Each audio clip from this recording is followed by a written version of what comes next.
Hey guys, and welcome back to Dino Reacts. So this week we are looking at 13 Ghosts, which was released in 2001. As always guys, I'm going to give you my positives and my negatives on the movie. So let's get to it. Let's start reviewing 13 Ghosts.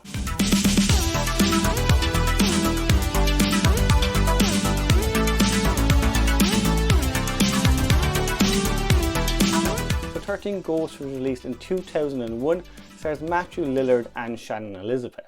The story itself, it kind of revolves around a family that inherit a house from a long lost uncle. Now unfortunately for them, the inhabitants of that house are 13 different ghosts. As I said guys, I am going to go through my positives and my negatives on the movie. I will admit I do have a little bit more negatives than positives, but overall I did enjoy the movie. I hadn't actually seen this one for quite some time, maybe about a decade ago I last saw the film, and I know I didn't like it as much then as I do now. For my positive guys, we're going to start with the house itself. That is definitely the best part of this entire movie. The movie itself, it is definitely a high budget movie. You can tell that immediately. But the other thing you can tell is most of that budget definitely went into the house. So the house, it's kind of like a glass house more than anything else.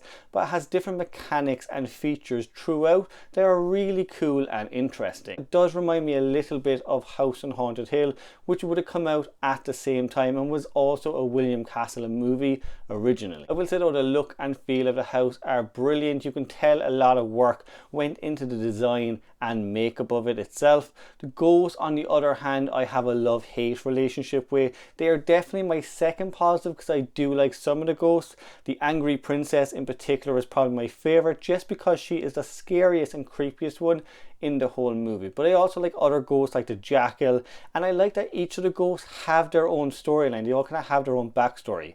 Especially if you have the DVD of 13 Ghosts, you can watch the special features, and it does delve into the backstories of each ghost a little bit more. I also like that they kept a few features of that original 13 Ghosts. In the original movie and in the new one, you actually need special glasses to see the ghosts. Now what the original movie did a little bit better is if you saw the film in cinemas, you actually had to wear these particular glasses to actually see the ghosts on screen. I do kind of wish they kept something like that for the newer one, but I can see with the time, and especially with releasing it on DVD, why they didn't do that. But I thought it was a great way to kind of just rack it up tension and jump scares when you didn't know where the ghost was. So one character generally had the glasses on while the other character didn't. So it did kind of go back and forth with seeing the ghosts and not seeing them. That was quite cool, and it just kind of gave us different jump scares that you wouldn't get with other ghost stories. I also really liked the family in this. I thought they were all cool characters. They were a fun little family unit. And one thing I liked in particular was the introduction of the family. So the first scene where we see the family, it's almost like a flashback where we're being introduced to these different family members with this one shot that's sweeping along showing each one. At the same time, kind of voiceover of previous events when they lost their mother is applied onto that. It was a neat way just to show the family themselves, show the history behind where they're coming from in about 5 minutes. I also thought the childminder in this, she was one of the best characters. She was so funny throughout the movie. But other characters were the same. You had Matthew Lillard in here playing what he plays best, an absolute crazy character who just kind of wanted to save the family. He was definitely my favourite character in the movie, and I do wish he was in a little bit more of it.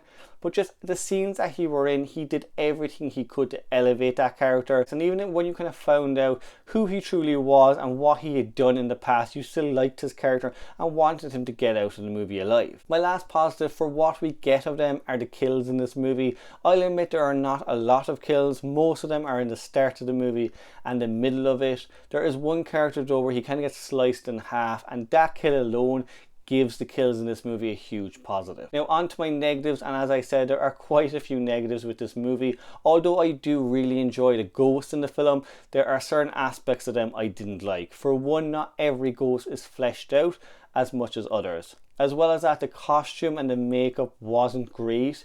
There's something for me with high production, high budget movies where you can tell that the costumes themselves look just like that. They look like costume pieces. The makeup as well is not up to scratch. I don't know if it was the lighting itself. I actually think the lighting might have been a bit too bright for the movie, that it just looked like makeup.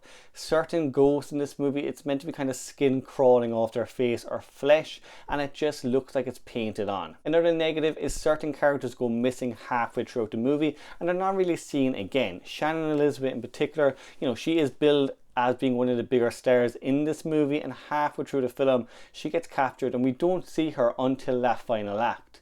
Now I would have liked if we saw where she'd been captured to, who had captured her, or just something that was happening with her character. That's the same for the little boy. He's a really fun character through the movie, and again halfway through he just kind of goes missing. Other characters do a lot more, but I just wish we saw what happened to them. As well as that, just certain twists in the movie I didn't like. Certain characters kind of change sides. There are a lot of twists in that last act. There's a character, I do not know the actress's name. She's Miss Honey in Matilda. That's pretty much all I know her from. She's also in The Hole. She kind of comes in as this person to save everyone, and about 2/3 into the movie she changes sides. I didn't like that aspect of it. As soon as she changed sides, she got killed off really fast, and the whole thing was just very unnecessary. What I felt actually watching the last part of the movie, it reminded me a lot of The Haunted Mansion. It did become less of a horror movie and this big scale action movie. And again, the budget is high, so I can see why they did that, but it just takes away from that horror aspect that the movie had going for it and what was working in the film. Overall though, I did enjoy this movie. As I said, the first 2 acts of the movie are top notch. They are fun and creepy. Just the last act, it tends to fall apart. But guys, as always, look, that is just my review of 13 Ghosts. Let me know what you think about the movie in the comments below. If you can, guys, follow me on social media, give the video a big thumbs up if you like the content, and subscribe to the channel. If there is a different movie you want me to review or a series you want me to rank, let me know in the comments below, and until next time, Heidi ho.